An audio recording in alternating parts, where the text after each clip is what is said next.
This verbal abuse of constant. And the reason I cut you and block you off the phone is just swear at me and call me names. Good to meet you. Nice to meet you too, Doctor. Have you ruined your son's life? I do not feel I've ruined my son's life. There are people out there, and I've said this several times, who have felony convictions, who have a job and are working and have families and have careers. So I do not feel I've ruined his life. Well, let's assume, for argument's sake, okay, I'm not saying this is true, just hypothetically. Let's assume you did negatively impact his life. Was that your intention? My intention was to get my son some help, and I actually had fear. In the moment? In the moment, yes. Okay, you guys actually went to court. You went to trial. You testified. Right. Because I thought that they would give him some anger management courses, which he had never taken in the past, and that was my intention. How'd that work out? It did not work out because it's just escalated ever since. So has he fixated on that one thing? Yes, he is fixated on that one conviction. It is all my fault. I've had my life threatened. He even threatened the governor. He tried to get a pardon from the governor and threatened the governor's life in Illinois, and I had police come to my door. We have a young man that's now 35 that's pointing to an isolated incident at 28 where you called 911 on him because you were afraid he was in meltdown, and he is now blaming everything going wrong in his life on that one incident. Yes. So how you reckon he's going to get along with me? He's not going to get along with you at all, Doctor. No. Why not? Because you're going to point out things that he will deny. Well, we're going to find out because Tim is here, and Tim says he will spit on his mother's casket. Does he really hate her that much? Take a look. Tim hates me because of this conviction. He blames me for everything. Tim says he does not have anger issues, but I have emails and text messages that prove otherwise. My mom has thought I needed anger management since I was 26 years old. Tim calls me most horrible names on voicemails. You stupid idiot. You are so stupid. I've called my mom names out of frustration and pain. When Tim calls me these names, I consistently block him from texts or phone calls. I overreacted to get someone's attention, and that was the only thing that seemed to garner a response. Tim told me he's going to burn my house down, he's going to sue me, and I could kiss my retirement goodbye. There was one time I actually said I wanted to burn her house down, but I didn't specify with her in it. But that's not like a recurring thing. One night, the doorbell rang, and on the front porch was a tarp. I brought the tarp inside the house, unfolded it, and on the tarp were spray painted big letters, you. I'm not angry in any way whatsoever. They go, you married? That man deserves to die. I have problems with my mother, but I have not had any of those problems with anyone else. So y'all have not seen each other in 2 years?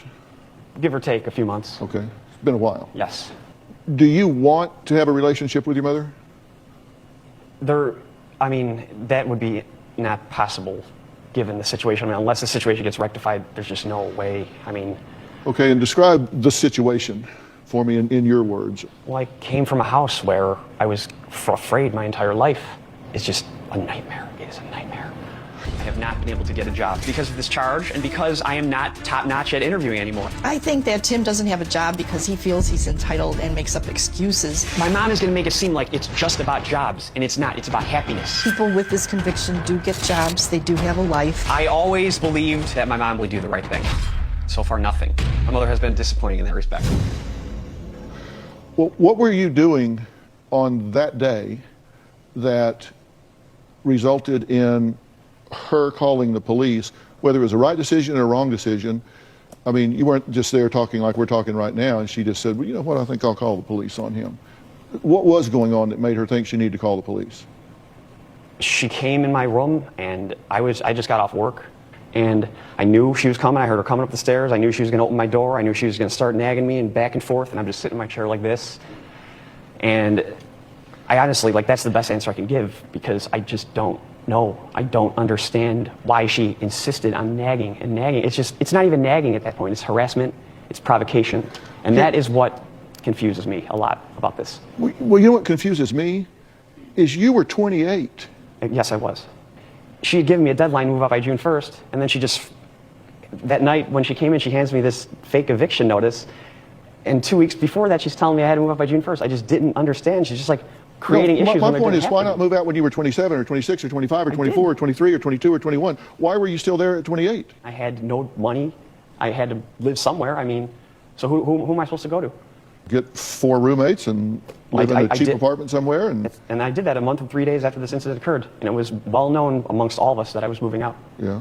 I mean, I don't really understand. But did you put yourself in the situation by living with a woman that was harassing you? Did I put myself in a situation? No. I mean, she's my mother. You said she lied to the police. She blew it up. Did you throw her phone? Yes, I lobbed it underhand into the yard across the street. Why did you do it? So she would stop harassing me. I mean, I'm trying to leave at this time as well. Like when I threw it, I'm also trying to leave and just get out of the house. Like I don't even know if I would ever come back that night. But why take her phone and throw it? Because she's calling people. This was a matter that could have been handled internally.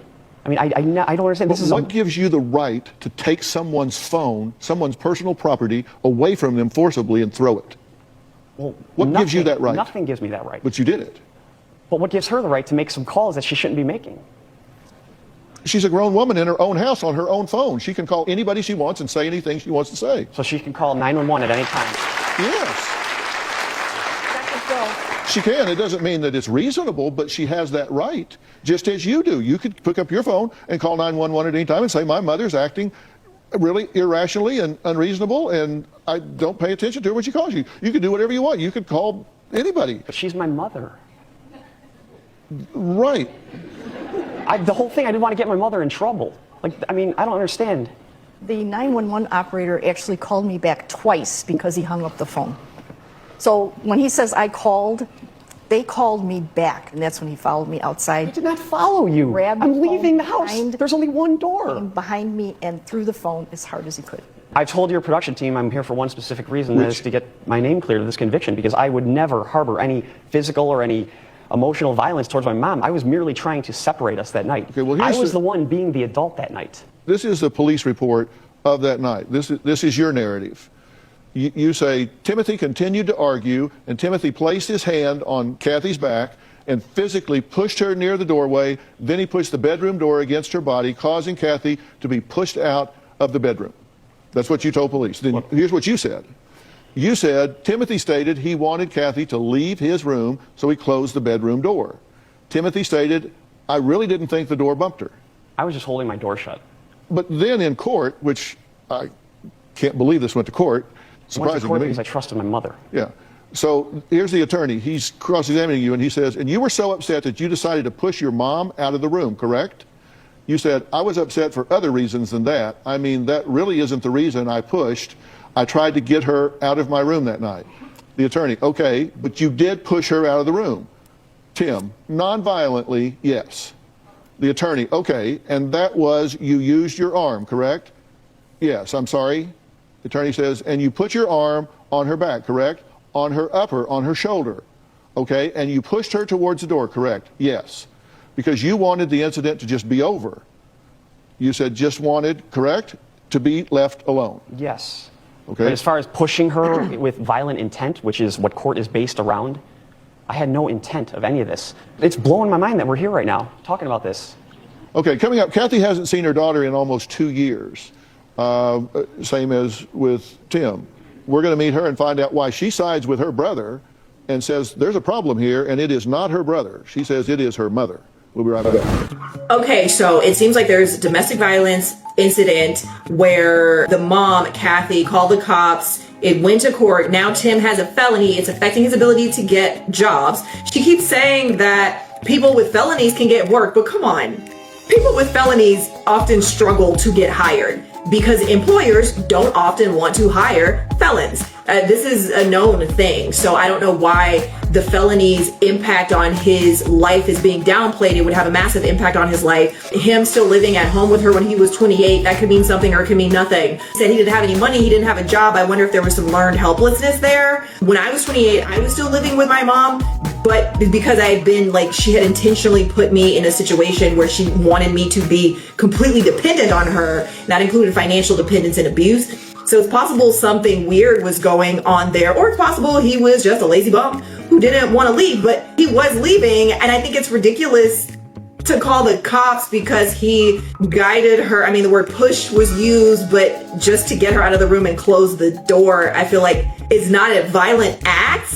The fact that this went to court and he was cross-examined is wild to me. I don't think my daughter Jill loves me or cares about me anymore. Since 2014, I've spent over $30,000 in school tuition, student loans. She feels that she's entitled to money. I would get a phone call buttering me up. Hey mom, you got a couple $100, I'm having trouble paying the electric bill. I did give her the $200 and I never received a thank you. So the next time she texted me that she needed money, I told her no more. And when I did that, she unfriended me on Facebook. I haven't heard from her in a year and a half. Well, Kathy doesn't have a relationship with either of her adult children. Kathy called 911 on her son Tim 7 years ago. He resents his mother for doing that. He resents his mother for nagging him and not supporting him. Her daughter Jill says her mother lied to her for years, telling her that Tim had been violent, and then changed her story. Take a look. My mom is very narcissistic and manipulative. Growing up, I never had that friendly daughter-mom relationship that I really wanted. She can come across as a very sweet person, but she has a lot of selfish tendencies. She was just very hard on Tim. She was very judgmental. She wanted to control him. For years, my mother had led me to believe that he had become physically violent with her.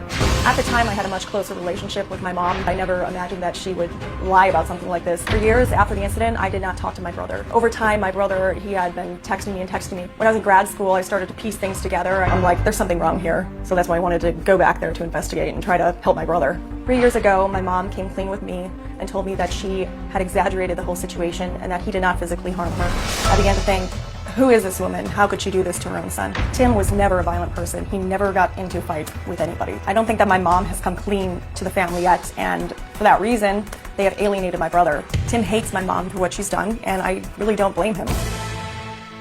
Did she tell you that he had been violent with her? Yes, the day after the incident, she told me that he had pushed her and slammed her in a door. And that's not what happened. Are you saying that's what happened? Are you saying that he physically attacked you and flung you out of the room? I never said he physically attacked me. I just said he pushed me behind the door and he pushed me. Slammed you in a door. Slammed the door. Slammed you in a door. And not in the door, Yes. but against me. Okay. When you look at what the judge said about this, on count 2, that did he knowingly and without legal justification make physical contact of an insulting or provoking nature with his mother? He testified he pushed his mother away from the door with his hands. It certainly was an insulting or provoking nature. If you get into an argument with someone that does not give you the right to push them, therefore, on count 2, I will find the defendant guilty. But it was never disclosed in court that she actually was the one who instigated provocation and harassment that night, and insulting too. But you testified in court. I was new to court. I didn't know what was going on. Did you represent yourself in court? I did. But because this was my mother, and because the events that transpired that night were so common in that household, I never in my wildest dreams thought that would happen, and I never in my wildest dreams thought my mother would just not even throw away the key, destroy the key. Okay, well, the court, on count 1, the court notes that your mother did say that her son did not really physically harm her. She said into the court record that her son did not physically harm her. So I think it is correct to point out that he doesn't cause any bodily harm to his mother. So on that count, I find him not guilty. For years, his record said bodily harm. You could search his record and it said bodily harm. That is correct. But I still was given the bodily harm. Well, we still hired lawyers to try and help me with this, and they saw the bodily harm. Okay. And I just... But that was a clerk error. Well, it still shows up in a database that people look at. We saw it online. I mean, you could call it a typo, but Okay. that's just so unfair. I can't change what the clerk did or didn't do. What I can do is say right here on national television publicly that I've read the record, and the record says that the court found you not guilty of causing bodily harm to your mother. Okay. What you were found guilty of was interfering with a 911 call. Yes. And for pushing her out of the room. I didn't push. Tim and Jill claim that their stepfather was verbally and physically abusive to them, and their mother did nothing. We're going to talk about that and add him to the conversation after the break. My mother didn't provide a comfortable environment for my brother and I to grow up in because she brought this man into her house, Vince, who just didn't like us. He became physically violent, but mainly was just very emotionally abusive. Vince has physically abused me a couple times. One time he had pinned me up against the wall, and the second time he pressed me into a cabinet, pushed me up, We had an indent on our cabinet and left me with a cut under my eye. Vince is a wonderful husband, but he's not a good stepfather. Vince could have made a better effort to be kinder to my children. There was one incident where my husband was trying to teach Tim how to load the dishwasher, and Tim made a snotty remark. My husband grabbed Tim by the shirt, pushed him against the cabinet, and was screaming at him. I got frightened, so I called 911. There was a time Vince pulled a knife on me with the intent to at least scare me. I was in years of therapy afterward, and my mother will say it was just a butter knife. It's not the fact that it was just a butter knife, it's how he held it and how he looked at me. Menacing. He was bad enough to the point where I had recurring nightmares. When I was around 16, my stepfather became violent with me because I would not drink a shake. I had been suffering from anorexia at the time and I wasn't comfortable. Vince dragged me down the stairs by my hair. Vince threw me on the ground. He was standing over me, grabbing my wrists and shaking me and saying he was going to kill me. You know, I thought that was pretty psychotic. Okay, so first of all, I just want to say, I don't think it's possible to be a great husband, but a bad stepfather in this situation. If he's a bad stepfather to his wife's children, that should also cause him to be classified as a bad husband. I'm sorry, you're not going to abuse my children and call yourself a good husband to me. How is that a good spouse? It turns out he did not commit any act of violence against his mom. Tim did not. But his mom's husband has committed acts of violence against him and his sister. And I don't think his mom called the cops on him for that. And I don't think the husband has any felonies, but her son Tim has a felony on his record now for pushing his mom out of his room and closing the door. But it sounds like it was not really push. It's not like shoving. It's just like, hey, leave. Just hey, let me guide you out and leave is how it sounds to me. He represented himself in court. Oh, no. The answers he gave in court when he was being cross-examined, I'm looking at this thinking, no, you're screwing yourself over. He got railroaded, in my opinion. That's how it looks to me. Kathy's husband, Vince, admits to being stern and a yeller towards the kids, but says he just wanted to bring some order into his house. Vince says Jill and Tim are just Gen Xers with an attitude. Tim thinks that Kathy ruined his life, but really what happened wasn't Kathy's fault. Tim also blames me for his anger issues. I disagree with that. When I met Tim and Jill, they seemed to be little punks. Tim and Jill both talked back to me. I was brought up in a strict household. My dad was a drill sergeant. You didn't get away with stuff like that. There wasn't really major fights until they got to the teenage years. This one time there was an argument between Jill and Tim. Tim got angry at me, which made me push him into a cabinet, which made Kathy call the police. Of course, I didn't push him hard because I didn't want to break the cabinet. I don't think I was abusive. Might have been because of the generation or how I was brought up, and for that I'm sorry. I never hit them with a closed fist. I never even spanked them. We were good parents to those kids. We provided for them. At this point in time, Tim needs to just grow up. Where in the parenting handbook, driving a kid's head into the side of a cabinet, where does that fall? Nowhere. Because he's not loading the dishwasher right? I think that one was the argument between Tim and Jill that got that one. But it was, I got mad at him. You grab one of my kids and drive their head into the side of a cabinet, we got a problem. I did have a problem. That's not, I did have a problem. that's not okay. No, it's not okay. Why was that okay with you? Absolutely not. I called 911 when that occurred. I had him taken out of the house. And that was worse than anything I've ever done to you. And anything I ever would do to you. Never become physically. He never I mean, laid a hand that on my trumps mom. everything Yes, this guy I've ever can done do. to you right there. And it literally scarred me for life. Like, you've admitted to him in front of me. He's afraid of you. You've been in tears. Why do you continue to choose that kind of behavior with me? I haven't. You say you hate that behavior, and I hate it too. But you continue to be verbally abusive and angry. I am tired of it. I'm sorry. I've gone to you my whole life, and I have told you I'm afraid of your husband, and you have rationalized it every single time. That's how his father raised him. That's how his father raised him. When does it get to the point? When does it get to the point where how he raised me? When does it get to a point where you grow up and you accept, I've been grown up the whole time, Mom. That happened, but I'm not going to be that way. I graduated college when does with that those happen? honors. I mean, when does that happen, Tim? It already has happened. No, this has been going on for 7 years. You had me convicted as an adult. Verbal abuse of constant. And the reason I cut you and block you off the phone is just swear at me and call me names. I've had it. You instigate every single time. That is not. How many times did I apologize to you, Mom? Your How many times apologies did I mean apologize to nothing you after I because called you your name? continue to do it. I was convicted for the remainder of my life. Your I apologies apologize mean for being. nothing to me anymore. You send a message to her and you say, I can say whatever the blank I want to someone who falsely convicted me. It's a free pass, lifetime.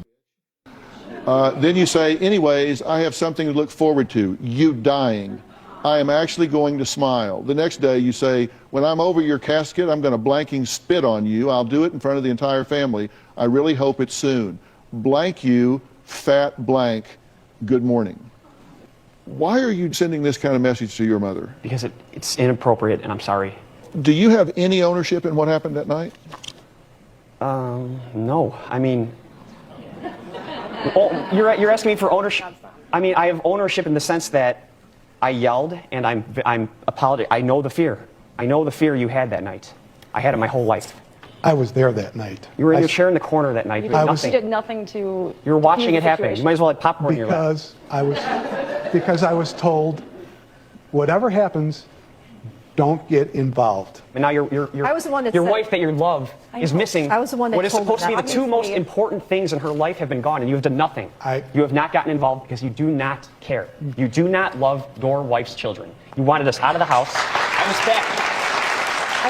If he didn't love you, he wouldn't be here.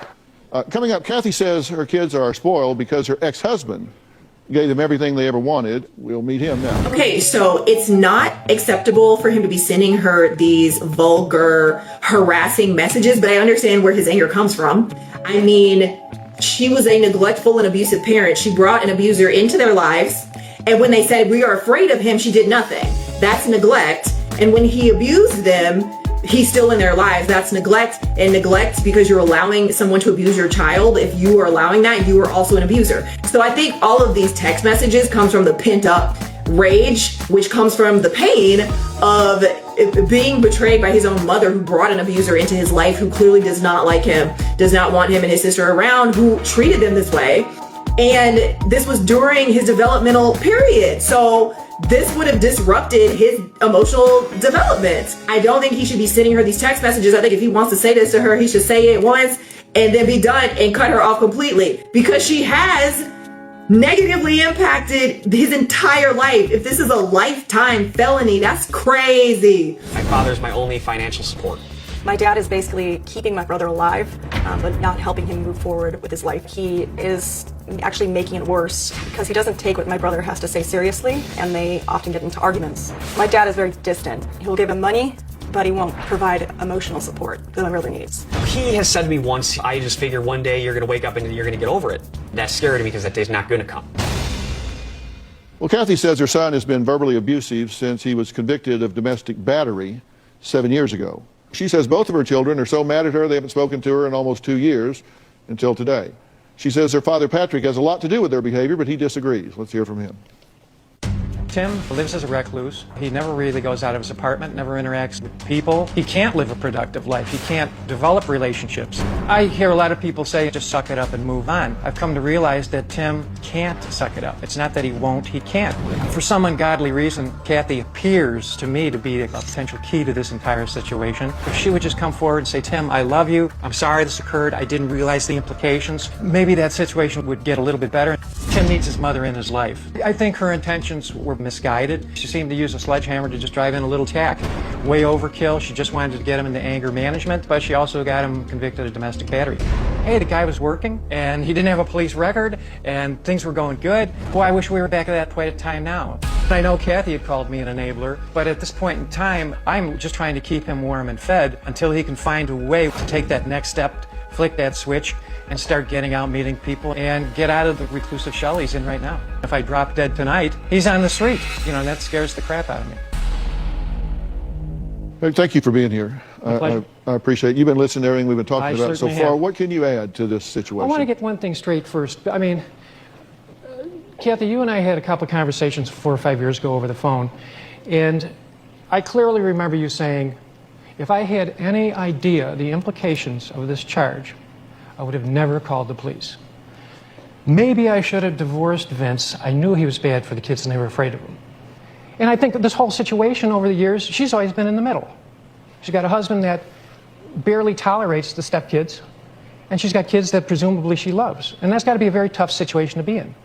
And it didn't turn out real well. If you had this to do over again, would you do it differently? I would definitely do it differently. All right. So you're sorry you made that choice. I am so sorry, and I have apologized to him. I've never been able to respond because you just kept me blocked. Well, I kept you blocked because of the name calling. And I called you names because you kept me blocked. Do you believe her when she says that she is sorry that she made the choice she made on that night? Oh, absolutely. But sometimes when you're sorry, you have to show you're sorry. She actually wrote to everybody she could write to. No, she did. I'm sorry to interrupt. No, she did. I have copies of the letters from her attorney, and from her. She wrote to the governor, said, "My name is Catherine, and I'm the mother of Timothy," I'm leaving out the last names, "who is seeking a full pardon and permanent removal from his misdemeanor battery conviction from April 28, 2011. The purpose of this letter is to assure you and the Board of Review that my son Timothy is not a violent person. He has never been physically violent toward me or anyone else. Tim was residing at my home back on that date when there was a verbal argument between him and myself. Our emotions escalated. The police were called. I did not realize at the time that something like this would be on his criminal record for the rest of his life." You said she has never asked. Yes, she has. And she's had attorneys to write. And, you know, I would be willing to write the governor, but didn't you threaten him? I was upset. Yeah, it was an online forum. And I didn't get the pardon, and we were met with no opposition in this hearing. I'm going to take a break, and during the break, I'm going to ask all of these parental units to vacate because I want to have just a few minutes to talk to Tim and Jill just alone for a minute before we end here. So we'll be right back. Well, I'm back with Tim and Jill, and I've asked Mother Kathy, Stepfather Vince, and Bio Dad Patrick to leave because I wanted to talk to you two without the distraction of those three. You know, the past is over. The future hasn't happened yet. The only time is now. And you have 20 misdemeanors on your record. They're all insignificant. I mean, they're like traffic this and I mean, not the greatest driver. No, they're traffic this and expired insurance, and I mean, we've all got those things, which is probably pretty good because it kind of hides in there for now. Seriously. No, I'm serious. I'm serious. It does kind of hide in there. And there are actually laws about this, and misdemeanors are not exclusionary criteria.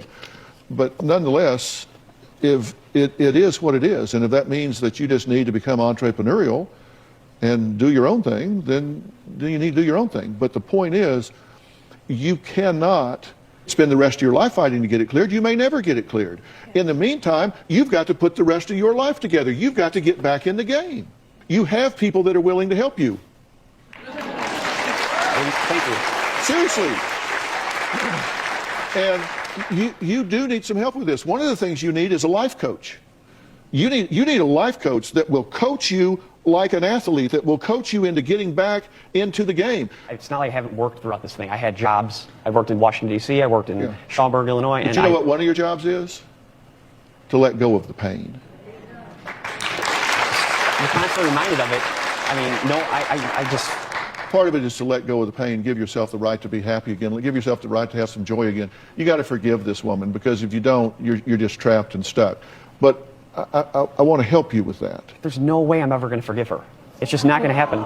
That's not true. And you don't know how to do that yet, but that's what I'm saying. I'm going to get you the help so you know how to do that. I do know how to do it. No, you don't, or you would be doing it. I would have went to college. I graduated college. I worked my ass off. I got out. I was looking for jobs, couldn't find a job, and then all of a sudden, she was unhappy with me waiting tables, so she decides that's enough grounds to get mad at me and call the police. And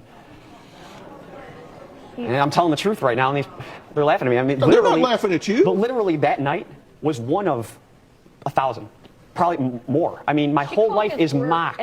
My life was mocked. I totally get it. I totally get it. I totally get it. That was then. This is now. You got to learn to rise above your raisin. Help you now, because I think you can make some great strides. I think you can turn this around, and I think in a reasonably short period of time, the world can look very different to you if you're willing to take a leap of faith and do some things that I want to arrange for you to do. I think you'll find them very stimulating, very intriguing. I would like for you to do some workshops at a place called Onsite in Nashville, Tennessee, that are really intensive workshops for people that have been through some of the trauma that you've been through. And I'm saying to both of you, I want both of you to do this. I will pay to fly you there. I will cover everything while you're there. I would like you to start doing these things. And if it's of no value as a jump start, then you're no worse off than where you were. But I think you deserve to do that. And you're saying this isn't helping. These people are encouraging you. I don't really want to go to Nashville. Well, I understand, but I want you to think about it, and I want you guys to talk about it. I will encourage. He needs to do You're letting things. someone who is clearly has major problems with denial, major problems with her children for I don't even know why. She'll literally tell me until I. I'm letting her what? She says to me until I see. No, I'm letting her what? You're letting her get away with it. I might be wrong. I'm sorry. I'm not trying to jump to conclusions. I maybe misspoke there, but. I'm not letting her do anything. I'm focusing on helping you. I understand that. But what I'm telling you is this conviction is the only roadblock. Other than that, I'm ready to Wait go. to see it now, Tim. Well, and I told you I'll help you with that too. Okay. Okay? All right. So in this episode, we have Tim and his mother, Kathy. 7 years ago, Kathy called the cops on Tim. She got him charged with a felony. It's on his record now. They went to court and everything. He represented himself in court, and he did not actually do anything. It sounds like he did not physically assault her. There was no domestic battery.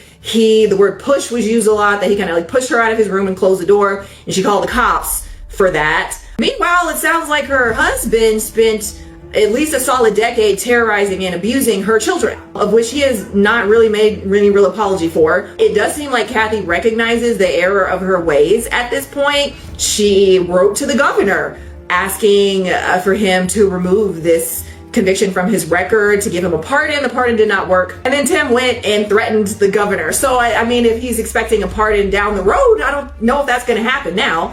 He's already on record having threatened the governor. Tim definitely has anger issues, and I'm not surprised. I mean, it sounds like he grew up in an environment with violence, abuse that was verbal, emotional, and physical, and the feeling of betrayal. I understand that feeling quite well, of having a mother who brought a man into my life who was abusive towards me, and she was very aware of the abuse and stood by and did nothing, and forced me to continue living in a home with that man. So I understand the feelings of pain and betrayal and helplessness that then turns into rage and anger. And he's just walking around carrying all of that around, and it's not helping him. I think that if he wants to go no contact with his mother, he can go no contact with his mother, but then stop texting her. Stop texting her these harassing messages. That's not no contact. You were in contact. Stop. Like, if you want to cut her off completely, just cut her off.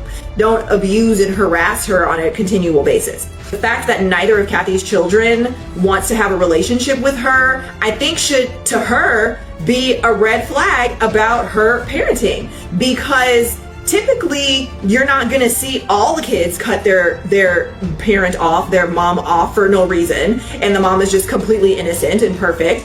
Both of them feel like they should not have her in their lives, that she cannot be trusted, that she has betrayed them, and I think she should actually develop some curiosity and try to understand why they feel that way. But either way, I think Tim needs to get up, empower himself, and start moving forward in his life. And like Dr. Phil said, he could become an entrepreneur. He's saying he can't get hired. Okay, freelance work. Can you do that? Or do you have any artistic ability? Can you turn that into a profession? I'm a content creator. He can do that from home.